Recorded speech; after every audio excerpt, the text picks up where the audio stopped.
నమస్తే, welcome to city cable news. ముందుగా headlines చూద్దాం.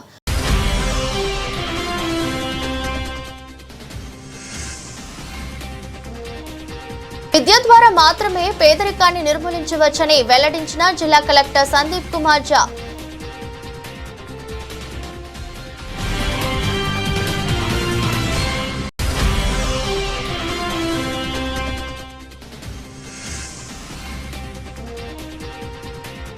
సిరిసిల్ల పట్టణంలో ఘనంగా కార్గిల్ విజయ్ దివాస్ వేడుకలు.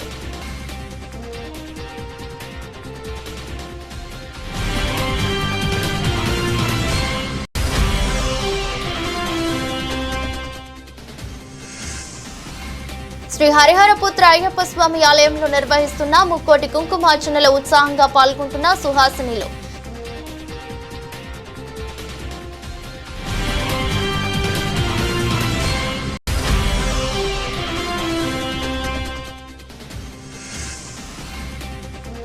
ఎడతెరిపి లేకుండా కురుస్తున్న వానలకు జలకలను సంతరించుకున్న మానేరు వాగు.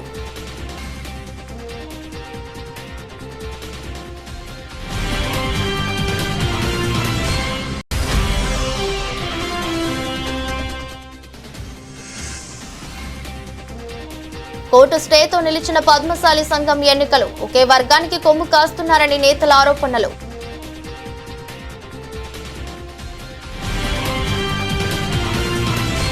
విద్య ద్వారా మాత్రమే పేదరికంను నిర్మూలించవచ్చని జిల్లా కలెక్టర్ సందీప్ కుమార్ ఝా అన్నారు. ఇల్లంతకుంట మండలం రహీంఖాన్పేట గ్రామంలో తెలంగాణ మోడల్ స్కూల్లో ఆన్ అకాడమీ ద్వారా ఆన్లైన్ తరగతులను స్థానిక ఎమ్మెల్యే కవంపల్లి సత్యనారాయణతో కలిసి జిల్లా కలెక్టర్ సందీప్ కుమార్ ఝా ప్రారంభించారు. మోడల్ స్కూళ్లలో విద్యార్థులకు collector MLA maths, Telugu, accounting, English పాఠాలను బోధించారు. విద్యార్థులకు పలు ప్రశ్నలు అడిగి వారి నుండి సమాధానాలు రాబట్టారు. కిచెన్ షెడ్ను పరిశీలించి విద్యార్థులకు నాణ్యమైన భోజనం రుచిగా వండి వడ్డించాలని తెలిపారు. ఉమ్మడి కరీంనగర్ జిల్లా పరిధిలో ఏ జిల్లాలో లేని విధంగా రాజన్న సిరిసిల్ల జిల్లాలో కలెక్టర్ చొరవతో ప్రత్యేకంగా ఆన్ అకాడమీ ద్వారా ఆన్లైన్ శిక్షణ తరగతులు నిర్వహిస్తున్నారని తెలుసుకున్న బీసీ రవాణా శాఖ మంత్రి వర్యులు పొన్నం ప్రభాకర్ సిరిసిల్ల జిల్లా కలెక్టర్ను ఫోన్ ద్వారా అభినందించారు. ఆన్లైన్ తరగతుల్లో దేశంలోని నిపుణులైన టీచర్లచే పిల్లలకు బోధన జరుగుతుందని, ఢిల్లీలో విద్యార్థులకు అందే శిక్షణ నేడు సాంకేతికతను వినియోగించుకుని మన సిరిసిల్ల జిల్లాలోని పిల్లలకు కూడా అందిస్తున్నామని అన్నారు. ప్రతిరోజు కనీసం 2 గంటల పాటు ఆన్లైన్ కోచింగ్ తీసుకోవాలని కలెక్టర్ తెలిపారు. విద్యార్థి జీవితంలో 10, 11, 12వ తరగతులు 3 సంవత్సరాలు చాలా కీలక సమయమని, దీనిని సద్వినియోగం చేసుకుంటే జీవితం బాగుంటుందని అన్నారు. ముఖ్యమైన పాఠ్యాంశాలలో బేసిక్స్ ఇంటర్లో ప్రారంభమవుతాయని అన్నారు.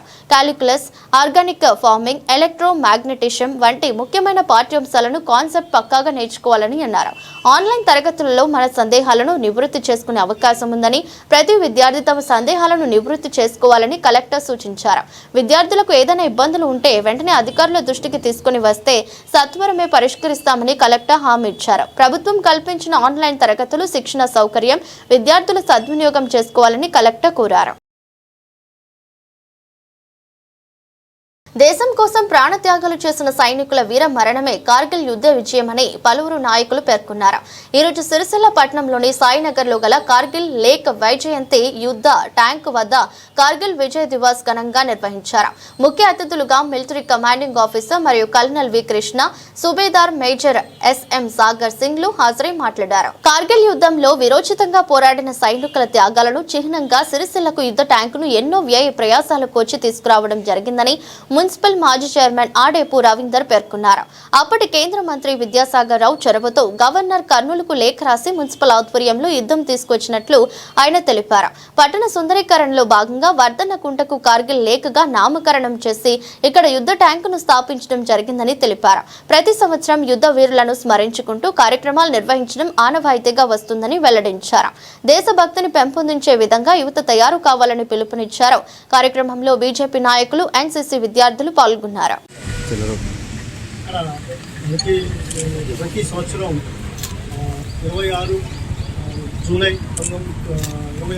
మనం కార్గిల్ విజయ్ దివస్ జరుపుకుంటున్నాం. గత 26 సంవత్సరాల నుంచి. సో కార్గిల్ అనేది మన రవీంద్ర గారు చెప్పారు, ఇది అబౌట్ 3 నెలల పాటు జరిగింది. యాక్చువల్గా అయితే ఇది స్టార్ట్ అయింది 3 మే 1999 నుంచి 26 జూలై 1999 వరకు జరిగింది. దగ్గర దగ్గర 527 జవాన్లు కానీ ఆఫీసర్స్ కానీ వాళ్ళు దేశం కోసం ప్రాణాలు అర్పించారు. సో వాళ్ళు త్యాగం చేశారు. ఆ త్యాగం మరవరాంటి. సో ఫార్చునేట్లీ నేను కూడా అదే సమయంలో కార్గిల్లో డిప్లాయ్లో ఉన్నాను. నేను కూడా నాకు యాక్చువల్గా మే నెలలోనే కార్గిల్లో పోస్టింగ్ వెళ్ళవలసి వచ్చింది నాకు. ఆ సమయంలోనే ఈ ఆపరేషన్ జరిగింది. ఈ ఆపరేషన్లో నేను కూడా పూర్తిగా ఆగస్టు వరకు ఆపరేషన్ ఏరియాలోనే ఉన్నాను. సో ఈ విజయ్ దివస్ ఈ విధంగా మన గవర్నమెంట్ జరుపుకోవడం అండ్ వాళ్ళ త్యాగాలను మరవకుండా ప్రతి సంవత్సరం అలా జరుపుకోవడం చాలా హర్షణీయం. అండ్ రెండోది ఇక్కడ సిరిసిల్లలో మన రవీంద్ర గారు చూపిన ఈ సాహసోపేతమైన కార్యం అనేది చెప్పాలి. ఎందుకంటే వచ్చి సార్ మీరు రావాలండి, మీరు తప్పనిసరిగా వచ్చి కార్యక్రమం చేయాలన్నారు. చాలా తర్వాత చెప్పారు, నేను పర్టికులర్గా ఈ విజయాంత ట్యాంక్ని తీసుకొచ్చామని చెప్పారు. ఇంత చిన్న ఊర్లో విజయాంత ట్యాంక్ని తీసుకొచ్చి ఎస్టాబ్లిష్ చేసి ప్రతి సంవత్సరం ఈ కార్యక్రమాన్ని జయప్రదంగా నిర్వహిస్తున్నారంటే మీరు చాలా మంచి హర్షణీయమైన కార్యక్రమం ఇది. తప్పనిసరిగా వాళ్ళకి సార్కి ఇది మీరందరూ ఇది ఉండాలి.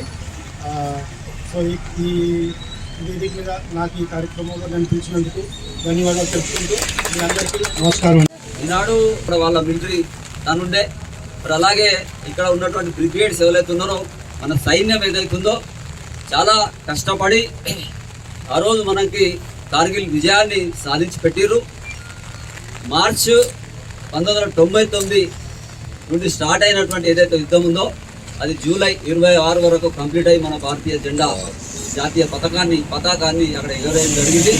దాన్ని మనం ఆ రోజు నుంచి 2024లో మనకు కేంద్ర హోంశాఖ మంత్రి విద్యాసాగర్ రావు, జార్జ్ ఫెర్నాండెజ్ రక్షణ మంత్రిగా ఉన్నప్పుడు నేను ఒక ఎన్సీసీ క్యాండిడేట్ 3 సంవత్సరాలు నేను 8th, 9th, 10th అప్పుడు మా ఎన్సీసీ గురువు నారాయణ గారు ఉండి మరి అప్పుడు ఉన్నటువంటి ఏదైతే నాలో ఆ తపన ఏదైతే ఉందో నేను దాన్ని ఉద్దేశించుకొని సాగర్జీని కోరినప్పుడు జార్జి ఫెర్నాండెజ్ గారికి లేఖ పెట్టడం వల్ల అప్పుడు ఢిల్లీకి పంపించి మన సిరిసిల్ల నుంచి ఒక 2 మున్సిపల్ నుంచి పంపించడం జరిగింది.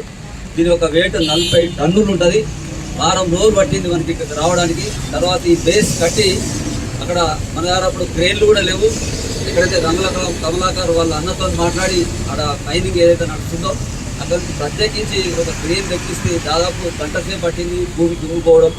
ఆ రకంగా మొత్తానికైతే ఇక్కడ ఈ కార్గిల్ విజయ్ దివస్ ఏదైతుందో మనం ఈ వైజయంతి ట్యాంకును తీసుకొస్తున్నాం.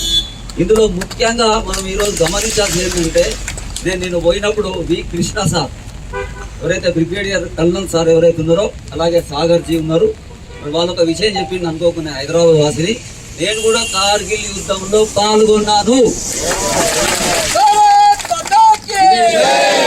ఇది మన ఆపర్చునిటీ. కాబట్టి దీంతో ఇంకొకటి మనకు అనుకూలంగా జరిగింది ఏంటంటే అప్పుడు ఈ ఈవై నగర్, సుందరయ్య నగర్ మొత్తం మురికి వాడలు వర్షం పడితే చాలా ఘోరమైన పరిస్థితి ఉండే. అప్పుడు 40 ట్రాక్టర్లు మనము పొద్దున 7 నుంచి సాయంత్రం 7 దాకా ఒక 3 నెలల పాటు మొత్తం ఈ ఉన్నటువంటి మొరం ఏదైతుందో బ్రహ్మాండం మొరం తీసుకొని దాదాపు 25 కిలోమీటర్ల మొరం రోడ్డును చేసుకున్నాం. సిరిసిల్లలో మళ్ళీ మొరం అవసరం లేని రకంగా చేసేసినాం. అలాగే వీళ్ళందరూ కష్టపడ్డారు. 8 కిలోమీటర్ల డ్రైన్ కట్టినప్పుడు. అలాగే ఇక మన గురించి మనం అవసరం లేదు, కానీ ఈ రకంగా దీనివల్ల ఏ ఉపయోగం జరిగింది అని ఆ రకంగా అప్పుడు ఇది వర్ధనుకుంటా ఉంటే సాగర్జీ గారు ఏమన్నారు, దీని పేరు కార్గిల్ లేక్ అనేటువంటి నామకరణం చేయడం వల్ల ఆ కార్గిల్ యుద్ధం ఏదో ఆ రకంగా మనం యుద్ధం చేస్తా ఉన్నాం. మొన్న అంతకుముందు ఈ ఆపరేషన్ సింధూర్లో మనకు తెలుసు వాళ్ళు ఏం చేసిర్రు. ఎవరైతే ఆ కుట్రదారులు ఉగ్రవాదులు ఉన్నారో మన హిందువులను పైనకి ఇప్పించి లాగులు తీపించి మతాన్ని చూసి భర్తల ముంగట్లే భార్యలను చంపారు. ఒక భార్య నన్ను కూడా చంపారు అంటే పోయి మోదీకి ఎక్కువ బిడ్డాను.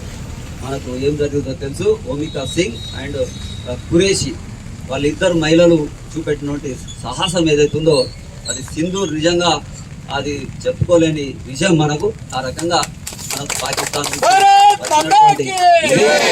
ఇప్పటికైనా నేను చెప్పేది ఒకటే, ఫస్ట్ దేశాన్ని ప్రేమించుకోవాలి, దేశాన్ని కాపాడుకోవాలి. ఒకవేళ భారతదేశం పోతే మళ్ళీ రాదు. అప్పుడు 1000 సంవత్సరాలు ముస్లింలు, 200 సంవత్సరాలు బ్రిటిష్ వాళ్ళు ఏలేరు, అప్పుడు ఏదో అందరు కష్టపడి వచ్చింది. కానీ ఇప్పుడు అంతర్గత పోరున్నది. బయట నుంచి చైనా కావచ్చు, పాకిస్తాన్ కావచ్చు, బంగ్లాదేశ్ కావచ్చు, అమెరికా రెండు మూతల పాములాగా గొడవ మీరు పిల్లిలాగా చేస్తూ ఉంటుంది. ఈ రకంగా ఎక్కడ చూసినా మనకు చాలా ఇబ్బందులు ఉన్నాయి. అయినప్పటికీ నేను అదే అంటున్న సార్తో, ఇప్పుడు మన విద్యార్థి జూనియర్ కాలేజ్ ఏదైతుందో అక్కడ కూడా వాళ్ళు ఎన్సీసీ స్టార్ట్ చేయమని సార్ను కోరినారు. మరి వాళ్ళు తప్పకుండా అవకాశం ఇస్తారని, ఎందుకంటే నాకు సిసిలలో ఎన్సీసీ లేని లోటు కనిపించింది. నేను ఇక్కడ ట్రైబల్ ఏదైతే పిల్లలు ఉన్న ఎన్సీసీ క్యాండిడేట్స్ అందరినీ మనం మాట్లాడి సార్ చెప్పిన సంఘటనలు ఉన్నారంటే వాళ్ళందరికీ తీసుకొచ్చినాము. చాలా బ్రహ్మాండంగా ఒక మంచిగా ఈరోజు విజయోత్సవం ఎట్లా ఉంటుందో వీళ్ళందరి ద్వారా మనకు కలిగింది. ఇది చాలా చెప్పుకోలేనటువంటి మనకు చాలా సంతోషదాయకం. ఇప్పుడు మరి వి కృష్ణ కల్లమ్మ ఎన్నటికి తరగనిది చెరగనిది ఈ నా బ్రతుకు పైన అధికారమున్నది తల్లికేను. ఏ దేశాన ప్రజలైన చెవులార వింటే కనుల కంటే నా అస్థికలపై సమాధిపై జై హింద్ అని ప్రతిధ్వనించేను. ప్రజల కోసమే ప్రవహించే నా రక్తం, ప్రజల కోసమే ప్రాణం పోతే పోని దేశం కోసమే. సరిహద్దులో జవానునై ఉరిమిన వేళ, నేల కొరిగిన వేళ, ఉద్యోగ నిర్మాణము చేసిన వేళ, పూలు కాంతో కనకాల అసలద్దు, మళ్ళీ జన్మ ఉంటే మళ్ళీ ఈ భారతదేశంలోనే పుడతాను. అందుకే ఆయన చెప్పినాడు, ఒక వీరుడు జవాన్ చెప్పినటువంటి ఈ పాటను నేను కొద్దిగా మర్చిపోయినా. ఎర్రకోట నెగిరే మూవన్నెల జెండా, ఎర్రకోట నెగిరే మూవన్నెల జెండా, ఒరిగిన నా శవంపై ఎగురితే చాలంటాను, ప్రాణం పోతే పోని దేశం కోసమే. బోలో భారత్ మాతాకి సిరిసిల్ల పట్టణంలోని శ్రీ హరిహరపుత్ర అయ్యప్ప స్వామి దేవాలయంలో వరాహి సహిత రాజశ్యామల లలిత త్రిపుర సుందరి దేవి, అష్టలక్ష్మీదేవి సహిత లక్ష్మీ నాయకులను 4వ వార్షికోత్సవం సందర్భంగా నిర్వహిస్తున్న ముక్కోటి కుంకుమార్చనలో సుహాసినులు ఆసక్తిగా పాల్గొంటున్నారని ఆయన ట్రస్ట్ చైర్మన్ రాజా విద్యాసాగర్ గురుస్వామి తెలిపారు. ఈ రోజు శ్రావణ శనివారం కావడంతో పెద్ద సంఖ్యలో భక్తులు హాజరయ్యారు. శ్రీ హరిహరపుత్ర అయ్యప్ప స్వామి ఆలయంలో సుహాసినులతో కుంకుమార్చనలు ప్రతిరోజు ఎంతో ఘనంగా జరుగుతున్నాయని రాజా విద్యాసాగర్ గురుస్వామి పేర్కొన్నారు. ఆలయంలో సత్యనారాయణ స్వామి విగ్రహ ఏర్పాటు చేయడం వల్ల ప్రతి పౌర్ణమి రోజు సత్యనారాయణ వ్రతాలు నిర్వహిస్తామని తెలిపారు. పూజలు పాల్గొనే భక్తులు 1116 సమర్పించి పూజలు పాల్గొనవచ్చని తెలిపారు. కార్యక్రమంలో ఆలయ ట్రస్ట్ ప్రధాన కార్యదర్శి గడ్డం భగవాన్ మధు పాల్గొన్నారు.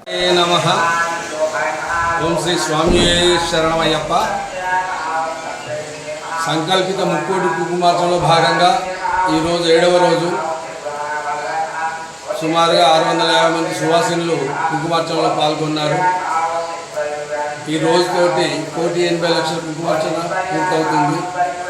ఇంకా 3 రోజులలో మిగతా 1,20,00,000 కుంకుమార్చన పూర్తి చేసుకొని ముక్కోటి కుంకుమార్చన కార్యక్రమం ముగించడం జరుగుతుంది. అంతేకాకుండా సోమవారం రోజు కొత్తపల్లి శ్రీనివాస మమతలు గారి చేత నవచండీ హోమం అయ్యప్ప దేవస్థానం తరపున తేదీ 29/7/25 మంగళవారం రోజు శ్రీచక్ర చండీ హోమం జరపబడుతుంది.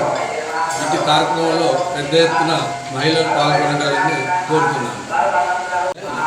ముఖ్యమైన సూచన, గత కుంకుమార్చనకు ఈసారి తేడా ఏంటంటే హరిహరపుత్ర అయ్యప్ప స్వామి దేవస్థానంలో అన్నవరపు వీర వెంకట సత్యనారాయణ అనంతలక్ష్మి సహిత ఆలయం నూతనంగా నిర్మించబడ్డది.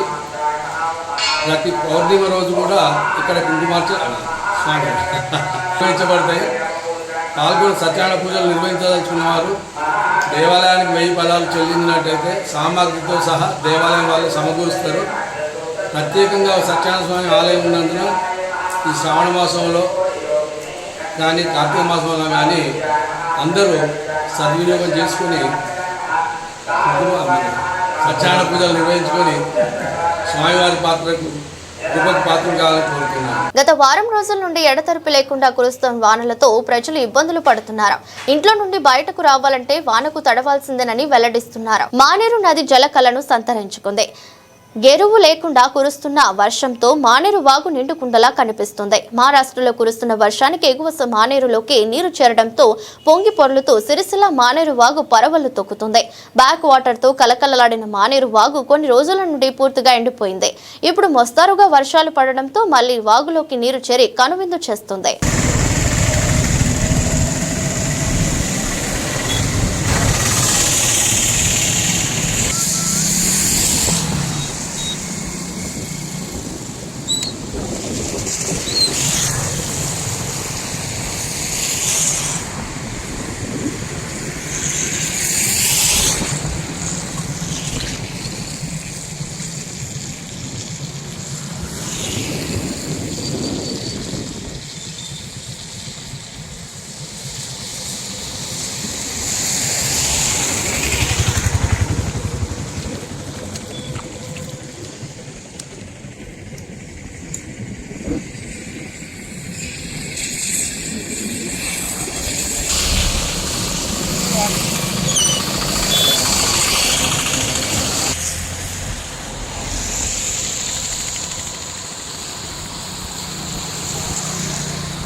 పద్మశాలి సంఘ సభ్యులు తీసుకున్న ఏకపక్ష నిర్ణయంతో ఎన్నికలు నిలిపివేయాలని కోర్టును ఆశ్రయించడం జరిగిందని, దీంతో రేపు జరగాల్సిన ఎన్నికలు నిలిపివేశారని పలువురు నాయకులు పేర్కొన్నారు. ఈరోజు సిరిసిల్ల ప్రెస్ క్లబ్ లో ఏర్పాటు చేసిన మీడియా సమావేశంలో మాట్లాడారు. పద్మశాలి సంఘం ఎన్నికలు ఒక వర్గానికి పరిమితం చేయడానికి తీవ్రంగా ఖండించి ఎన్నికల నియమావళి మార్చాలని పలుమార్లు విన్నవించడం జరిగిందన్నారు. పలువురు నేతలు తెలిపారు. అయినా కూడా కుల పెద్దల్లో మార్పు రాకపోవడంతో న్యాయపరంగా చర్యలు తీసుకోవాలని కోర్టును ఆశ్రయించడం జరిగిందని వివరించారు. ఈ సమావేశంలో చిమ్మని ప్రకాష్, మనోజ్ కుమార్, నాగుల శ్రీనివాస్, సత్యనారాయణ, న్యాయవాదులు సంగీతం సాయిరాం, భరత్ కుమార్ తదితరులు పాల్గొన్నారు. సిరిసిల్ల పద్మశాలి కుల బంధువులందరికీ నమస్కారాలు. ఇప్పుడు ఈరోజు సామాన్యుడు గెలిచిండనే సంతోషం చాలా వరకు ఉన్నది. ఎందుకంటే పెద్దవాళ్ళు ఈ ఎలక్షన్స్ పెట్టి ఎన్నికలను ప్రకటన చేసి ఎన్నికల ప్రకటన అయిన తర్వాత వాళ్లకు నచ్చిన విధంగా ఒక్కరే వ్యక్తిని ఎన్నుకోవాలని చెప్పి వాళ్ళ దురుద్దేశంతో వాళ్ళు 50,000 పెట్టడం జరిగింది. దానిలోనే భాగంగా సామాన్యుడు పోటీ చేసే విధంగా లేదు కాబట్టి సామాన్యుడు అయినా కూడా కొంతమంది పోటీ చేద్దామని పోతే కూడా చాలా వరకు తిరస్కరించడం జరిగింది, వాళ్ళని అడ్డుకోవడం జరిగింది, వాళ్ళ నామినేషన్ పత్రాలు చింపేయడం జరిగింది. అందువలన ఇది కరెక్ట్ పద్ధతి కాదు, వీళ్ళకు గుణపాఠం చెప్పాలనే ఉద్దేశంతో చిమ్మన్ ప్రకాష్ గారు, కోడాన్ రవి గారు నిర్ణయం తీసుకొని ఖచ్చితంగా ఇది ఫైల్ చేసి కోర్టు ద్వారా స్టే ఆర్డర్ తీసుకొద్దామని చెప్పి వాళ్ళు పిటిషన్ అయ్యేం జరిగింది. ఈ పిటిషన్ ద్వారా వాళ్ళకు చాలా పెద్ద ఎత్తున గుణపాఠం జరిగింది. ఇప్పటికైనా తెలుసుకోవాలి, సామాన్యునికి కూడా కోర్టు సామాన్యుని దృష్టిలో కోర్టు కూడా సాయం చేస్తుందని చెప్పి కోర్టే ఉదాహరణ. మీకు ఇప్పటికైనా మేలుకొని ఇప్పటికైనా మీ దొరతనాన్ని తగ్గించుకొని చాలులల్లా మేమే పెద్ద మనుషులం, మీరు చెప్పిందే వేదం, మీరు చెప్పిందే నడుస్తుందని చెప్పి వాళ్ళ ఆధిపత్య పోరు అనేది చాలా వరకు నడిపించింది. ఇప్పటి వరకు సామాన్య ప్రజలను తొక్కేసారు పద్మశాలి ప్రజలను. ఇప్పటికైనా మేలుకొని ఇది గుణపాఠంగా మారాలని చెప్పి తెలియజేస్తూ ఇప్పటికైనా మేల్కొని తక్షణం బైలా రూపకంగా మీరు ఎన్నికలు జరపాలని చెప్పి కోరుతున్నాము. ఇప్పటికైనా కోర్టుకు మీరు ఏం సమర్పిస్తారో మేము కూడా చూస్తాం. త్వరలో దాని మీద కూడా మీరు సమర్పించిన దాని మీద కూడా రిపిటిషన్ మీరు ఏమిస్తారో దానికి కౌంటర్ కూడా మేము కూడా ఇస్తామని చెప్పి తెలియజేస్తూ సామాన్యుల పక్షాన ఎప్పుడు కూడా వాళ్ళకు అండగా ఉంటామని చెప్పి తెలియజేస్తూ ముగిస్తున్నాం.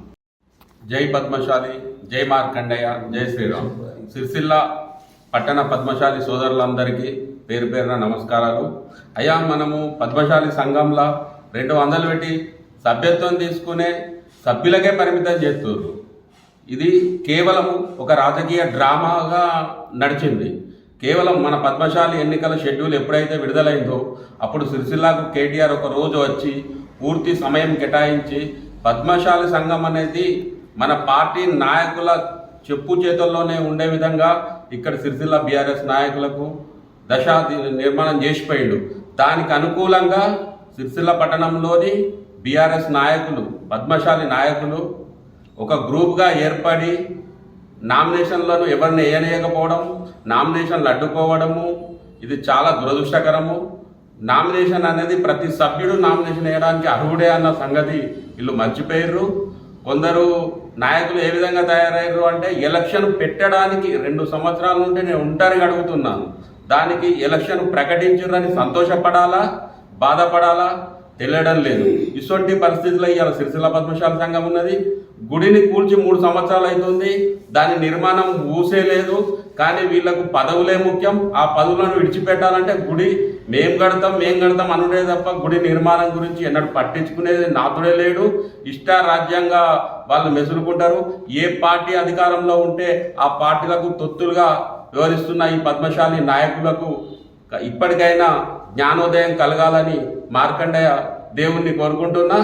అలాగే ఇటువంటి వ్యవస్థలో దీనికి ఎలక్షన్ చేయాలని తీర్మానం చేసి 33 మందితోని సమన్వయ కమిటీ చేసిర్రు. ఆ కమిటీలో నేను కూడా సభ్యున్నే. మనం కమిటీలో ఏ చర్చ జరిగినా దాన్ని ప్రశ్నిస్తే అలా కాదు ఇలా ఉండాలి, ఏదన్నా మనం అభ్యంతరాలు చెప్తే మనం తీసి పక్కకు పెట్టడము. ఆ 33 నుంచి 19 మందికి ఎలక్షన్ కమిటీని తగ్గించి 19 మందితోని ఎలక్షన్ ముంగడికి పోతామని చెప్పి అందులోనే నేను ఇందులో నిబంధనలు రాయాలి అని ఎలక్షన్ తేదీ రోజే అడగడం జరిగింది. తర్వాత మీటింగ్లో చేస్తామని చెప్పి అడిగే వాళ్ళని పక్కన పెట్టి వాళ్ళు కూర్చుండి అధ్యక్షునికి 50,000, ప్రధాన కార్యదర్శికి 40,000, మిగతా పదవులకు 30,000, 25,000, డైరెక్టర్లకు 15,000 ఇలా నిర్ణయించడం ఇది కరెక్ట్ కాదు అని అడిగితే ఏమంటారు? పద్మశాలి బీఆర్ఎస్ నాయకులు కొందరు ఏమంటారు, లట్టుగాడు పొట్టుగాడు నామినేషన్ అయితే మేము వాళ్ళని బతిలాడన్నా అంటే లట్టుగాడు పొట్టుగాడు మీకు సభ్యత్వాలు తీసుకుని దానికి నడుస్తారు కానీ పోటీ చేయడానికి అర్హులు కాదా? ప్రతి ఒక్క పద్మశాలికి పోటీ చేసే అర్హత ఉంది. కోర్టు సరైన నిర్ణయం ఇచ్చింది. అందరి పద్మశాలిల శ్రేయస్సు కోసమే ఇవాళ మా పిటిషనర్లు, మా అడ్వకేట్లు పద్మశాలి అందరి తరఫున కొట్లాడి ఇది స్టేటస్కు ఆర్డర్ తేవడం చాలా మంది సంతోషదాయకంగా ఉన్నారు. ఇలాంటి విషయము ఇకనైనా ఈ ఎల్మ దొర దగ్గర ఉన్న చాలా దొరలు ఇప్పటికైనా గుర్తించాలి. మీ దొరతనము మీరు బయట పార్టీలో చూపెట్టుకోండి కానీ కులంలో ఇటువంటి ఇక ముందు పనిచేయవు. కులంల కార్మికుడైనా మధ్యతరగతి వ్యాపారస్తుడైనా ఎవరైనా ఒక్కటే అనేది ఈ కోర్టు ఆర్డరు మీకు గుణపాఠం కావాలని తెలియజేస్తున్నాను. జై మాత. ఈ స్టే ఇచ్చిన విధానికి ఫస్ట్ సంగీతం సాయిరాంపును అదేవిధంగా భరత్కు కృతజ్ఞతలు. ఇక రిస్క్ తీసుకొని చేసేందుకు వారికి తప్పనిసరి. అదేవిధంగా సిరిసిల్ల పట్టణంలో జరిగిన పద్మశాలి ఎన్నికలు మరి నిజంగా దౌర్భాగ్య పరిస్థితి అని చెప్పాలి. ఎందుకంటే గతంలో 15 రోజుల క్రితమే మేము చెప్పినాము మీరు చేస్తున్న పద్ధతి అది కాదు. ఎందుకంటే జనరల్ బాడీ మీటింగ్ పెట్టండి, ఆ తర్వాత ఒక అడ కమిటీ చేసి ఎలక్షన్ కమిటీ చేసి ఎలక్షన్ నిర్వహించండి. అదేవిధంగా ఈ ఏదైతే ఎలక్షన్ ఫీజు ఉన్నదో దానిని 50 నుంచి తగ్గించాలి అని చెప్పడం జరిగింది. ఈ 40 ప్రధాన కార్యదర్శి 40,000, ఉపాధ్యక్షునికి 30,000, 25,000, కోశాధికారికి 15,000, మామూలుగా 200గా కట్టి సభ్యత్వం తీసుకున్న వ్యక్తికి 15,000 నామినేషన్ ఫీజు అనేది మరీ దురదృష్టకరము. భారతదేశంలో ఎక్కడ లేని విధంగా ఈ రకంగా పెట్టినందుకు మరి రాష్ట్ర నాయకులు కూడా వీళ్ళని మందలిచ్చింది కరెక్ట్ కాదు, మీరు రేట్లు దించమని చెప్తే కూడా వాళ్ళు దించకపోవడం నిజంగా శోచనీయము. ఇలా రోజు చూసుకుంటే మన కులంలో మనమే అన్యాయం జరుగుతుంటే రోడ్డు మీదకి రావాల్సి వచ్చిన పరిస్థితి ఏర్పాటు చేసిండ్రు వీళ్ళు. కాబట్టి ఈ పద్ధతి కరెక్ట్ కాదు.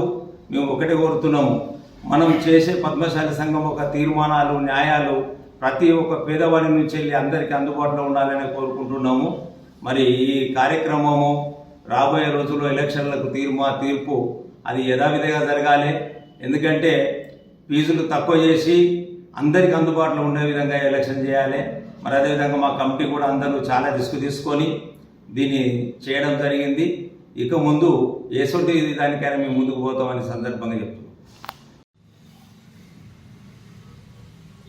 సిరిసిల్ల పట్టణ ప్రజలకి మరియు పద్మశాలి సంఘం యొక్క సభ్యులు వారందరికీ కూడా నమస్కారాలు తెలియజేసుకుంటూ నేటి రోజు మీకు అందించే ముఖ్య సమాచారం ఏమంటే, గత 15 రోజుల క్రితం పద్మశాలి సంఘం సిరిసిల్ల వారు విడుదల చేసినటువంటి ఎలక్షన్ నోటిఫికేషన్ ద్వారా జరిగినటువంటి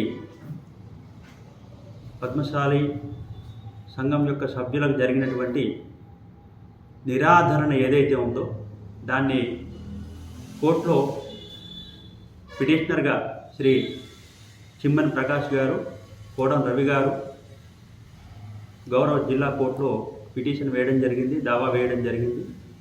కోర్టు వారు మా యొక్క వాదనలు, మేము సమర్పించినటువంటి డాక్యుమెంట్స్ పత్రాలన్నిటువంటి పరిశీలించిన తదనంతరం కోర్టు వారు దీన్ని కన్సిడర్ చేసి వెంటనే తక్షణమైనటువంటి అమలు చేస్తూ ఆర్డర్ ఇవ్వడం జరిగింది. స్టేటస్ కో ఇచ్చి ఈ రేపటి రోజున 27వ తారీఖు నిర్వహించబోయే పద్మశాలి సంఘం యొక్క ఎలక్షన్లను నిలుపుదల చేస్తూ ఎలాంటి ముందస్తు చర్యలు చేయకూడదని తక్షణమే అమలయ్యేటట్టుగా గౌరవ జిల్లా అడిషనల్ కోర్టు వారు ఆర్డర్ ఇవ్వడం జరిగింది. దానికి సంబంధించినటువంటి నోటీసులు సమ్మన్స్ అన్నీ కూడా ప్రతివాదులకు వారికి అందరికీ చేరవేయడం జరిగింది.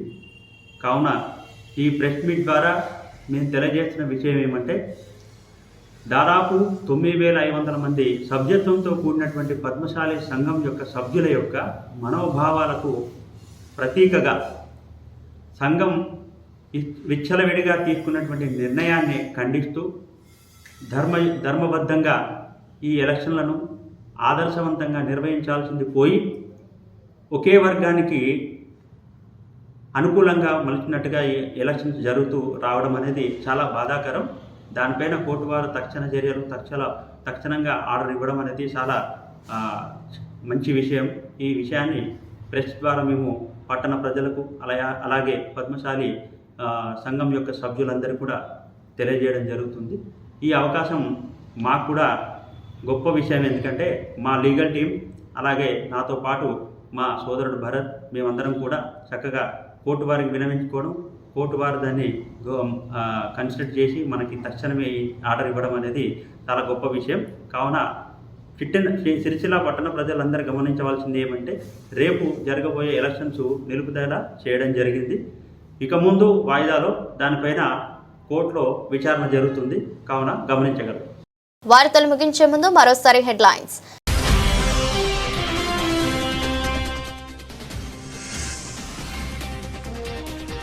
విద్య ద్వారా మాత్రమే పేదరికాన్ని నిర్మూలించవచ్చని వెల్లడించిన జిల్లా కలెక్టర్ సందీప్ కుమార్ ఝా.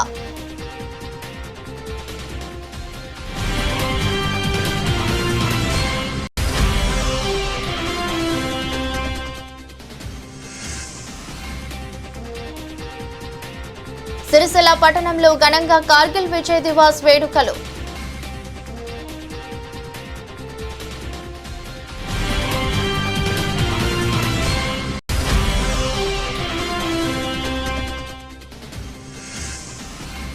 శ్రీ హరిహరపుత్ర అయ్యప్ప స్వామి ఆలయంలో నిర్వహిస్తున్న ముక్కోటి కుంకుమార్చనలో ఉత్సాహంగా పాల్గొంటున్న సుహాసినిలు.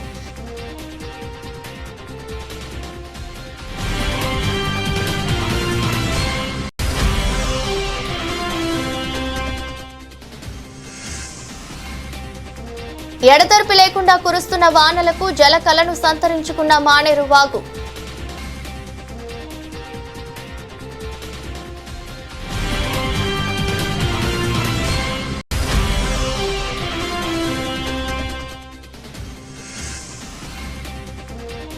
కోర్టు స్టేతో నిలిచిన పద్మశాలి సంఘం ఎన్నికలు. ఒకే వర్గానికి కొమ్ము కాస్తున్నారని నేతల ఆరోపణలు.